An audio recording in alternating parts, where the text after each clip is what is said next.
For the second night in a row, you guys gotta hold it here. The sound of sirens and gunfire brought terror to Boston. But this would be the breakthrough in the citywide manhunt that followed the murder of a police officer and the bombings at Monday's marathon.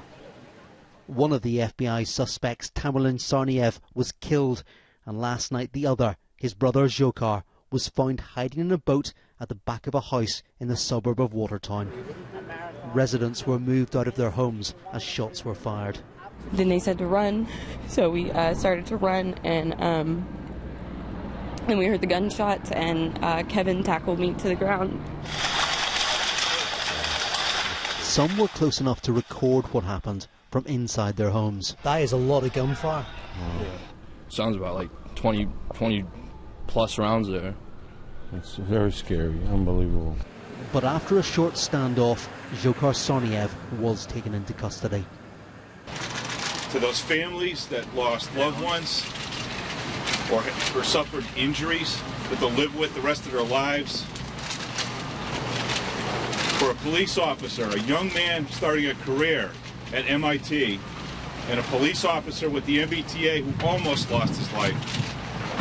And for neighborhoods that lived in fear for an entire day, we are eternally grateful for the outcome here tonight. We have a suspect in custody. The shots that started this standoff were fired less than an hour after people were told they could leave their homes. Throughout the day, police and politicians told people to stay off the streets in several of Boston's suburbs, including here in Watertown. Police SWAT teams had scoured the neighbourhoods, entering homes looking for any sign of a teenager accused of being a terrorist. Whatever hateful agenda drove these men to such heinous acts cannot prevail.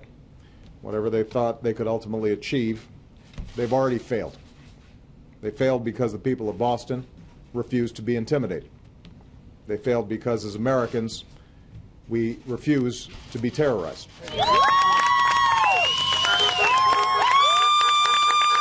On the streets of Boston, people applauded the police as the manhunt came to an end.